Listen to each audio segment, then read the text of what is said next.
Imagine living in a world where the sun is your only boss. When the sun goes down, the world becomes a scary, dark place. You have to use smelly candles or dangerous oil lamps that can burn your house down. For thousands of years, humans were afraid of the night. But then, a man who was told he was too stupid to learn by his teachers decided he was going to capture lightning and put it inside a glass bottle. Thomas Edison had a dream that was so bright, it ended the night forever. Thomas Edison was the man who turned ideas into a factory line. Thomas Edison found a way to make sure that as long as the world is bright, his pockets stay full. He was not just a scientist. He was the most powerful businessman of his time. This is the story of how a man who lost his hearing used his other senses to build a billion-dollar empire. He didn't just invent the light bulb. He invented the way we live, work, and play in the modern world. He was the Wizard of Menlo Park, and he was about to start a war that would shock the entire planet. Edison was not a normal kid. He was always asking why and how. He even tried to sit on goose eggs to see if he could hatch them. Because he couldn't sit still in school, his mother had to teach him at home. He started working on trains when he was just a teenager, selling newspapers. He used his money to buy chemicals and built a laboratory in the baggage car of the train. One day, he accidentally started a fire, and the conductor slapped him so hard that he lost most of his hearing, but Edison didn't cry about it. He said being deaf helped him think because he couldn't hear the noisy world around him. He became a master of the telegraph, which was like the internet of the 1800s. He could send messages faster than anyone. But he realized that working for a boss was a waste of time. He wanted to own the machines, not just use them. He moved to New Jersey and built the world's first invention factory. He hired the smartest people he could find and told them, "We are going to invent a new thing every 10 days. He was the first person to turn thinking into a multi-million-dollar business. In 1879, everyone was trying to make an electric light. The problem was that the lights would burn out in a few seconds or they were too bright and expensive. Edison tried thousands of different things. He tried thread, he tried grass, he even tried hair from his friend's beard. People laughed at him and said it was impossible, but Edison famously said, "I have not failed. I've just found 10,000 ways that won't work." Finally, he used a piece of carbonized cotton thread. He pumped all the air out of the glass bottle so there was no oxygen to burn the thread. He turned on the power and the bulb stayed lit for hours. The night was officially dead. But here is the wealth secret that made Edison richer than almost anyone. He didn't just want to sell you a light bulb. He knew that a light bulb is useless if you don't have electricity in your walls. So Edison did something brilliant. He didn't just open a bulb shop, he started the world's first electric company. He dug up the streets of New York City and laid miles of copper wires. He built massive engines to create power. He told people, "I will give you the bulbs for cheap, but you have to pay me every month for the electricity." He was building a monopoly. He wanted to own the wires, the bulbs, and the power plants. He wanted every home in America to be connected to his invention factory.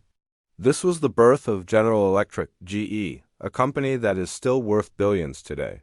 But as he was building his empire, a young, brilliant man from Europe walked into his office with a different idea. A man named Nikola Tesla. This meeting would start the War of the Currents, a battle that would change history and show the dark side of the wizard. In 1884, a tall, skinny man from Serbia named Nikola Tesla walked into Edison's office with a letter of recommendation. Tesla was a genius who could build entire machines in his mind without ever touching a piece of paper. At first, Edison liked him, but they were very different. Edison was a trial and error guy who loved the mud and grease. Tesla was a theory and math guy who loved elegance. Edison used something called direct current, DC, to power his light bulbs. DC was safe, but it couldn't travel very far. You would need a power plant on every street corner to light up a city. Tesla told Edison that he had a better way called alternating current, AC. Tesla's AC could travel hundreds of miles over thin wires. It was the future of the world. Instead of listening, Edison got scared. He knew that if the world switched to Tesla's AC, his own DC empire would become worthless. He had invested millions in DC wires and plants, so he did something very dark. He started a fear campaign. He told people that AC was a killer current. To prove it, he held public shows where he used AC electricity to kill animals in front of crowds. He even helped invent the electric chair for prisons using AC, just so people would associate Tesla's idea with death. He was trying to protect his wallet by scaring the public. This was no longer about science, it was about survival.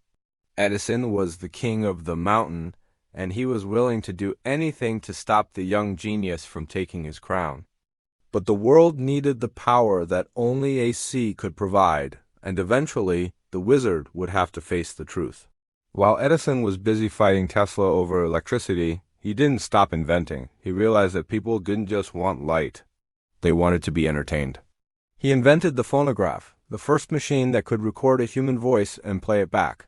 When he first spoke into it and heard his own voice say, "Mary had a little lamb," he was terrified. He thought he had captured a ghost, but then he saw the dollar signs. He turned the phonograph into a business, selling music and recordings to homes all over the world. But his biggest wealth secret in entertainment was the kinetoscope, the first movie machine. Edison didn't just invent a camera. He wanted to own the movies. He built the world's first movie studio called the Black Maria. It was a building on tracks that could rotate to follow the sun, so they always had light. He then did what he did best. He started a monopoly. He created the Motion Picture Patents Company. He claimed that because he invented the camera and the film, every person making a movie in America had to pay him a fee. If they didn't pay, he would send tough guys to their sets to break their cameras. This is actually why the movie industry moved to Hollywood. Filmmakers ran away from New York and New Jersey to California just to get as far away from Edison's lawyers as possible. Edison was the father of the movies, but he was also the man who forced Hollywood to exist. Edison was a billionaire, but he wasn't perfect. He spent almost 10 years and all of his money on a giant project that was a total disaster. He wanted to build a massive factory to crush rocks and find iron ore. He built giant magnets and strange machines, but the project failed completely. He lost millions of dollars. Most men his age would have given up, but Edison just laughed.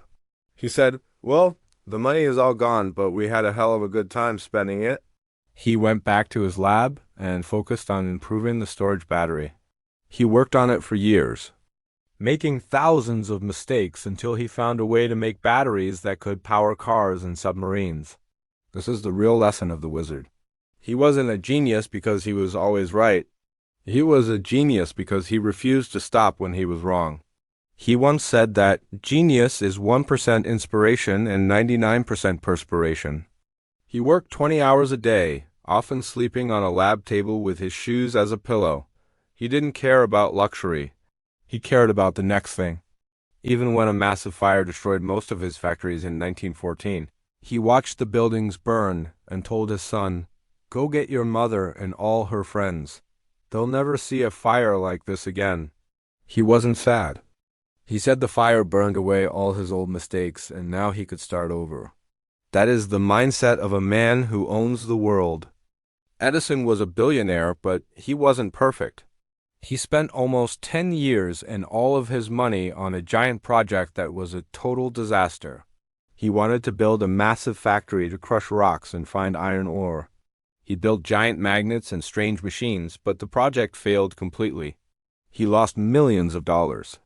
Most men his age would have given up, but Edison just laughed. He said, "Well, the money is all gone, but we had a hell of a good time spending it." He went back to his lab and focused on improving the storage battery.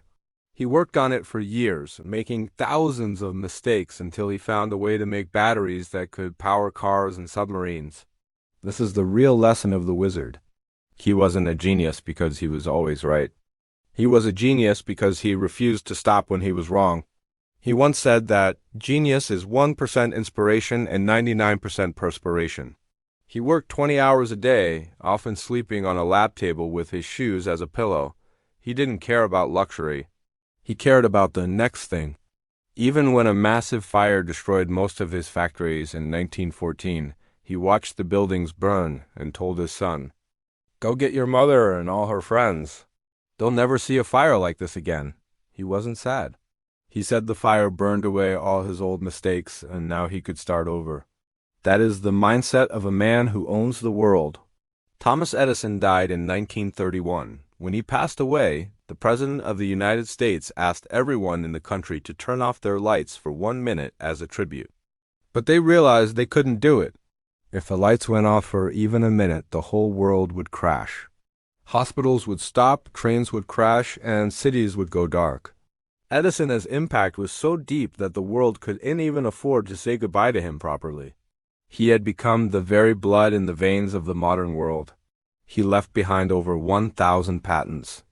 But his greatest invention was the research lab, the idea that a team of people working together can change the world faster than a single person. Today, every time you flip a switch, watch a movie, or listen to recorded music, you are using Edison's ghost. He taught us that an idea is worthless unless you can build a system around it to make it pay. He showed us that wealth secrets are hidden in the things we use every single day. He was the farm boy who became a wizard, not with a wand, but with a hammer and a light bulb. He proved that the dark is just an unsolved problem. If you want to change your life, don't wait for the light. Build the bulb yourself. If you think it is amazing how a man captured light and sound to build a billion-dollar empire, wait until you see how the next inventor used a field of hay to imagine a machine that could send pictures through the air. Click the next video to see the secret of Philo Farnsworth and the tragic war for the television.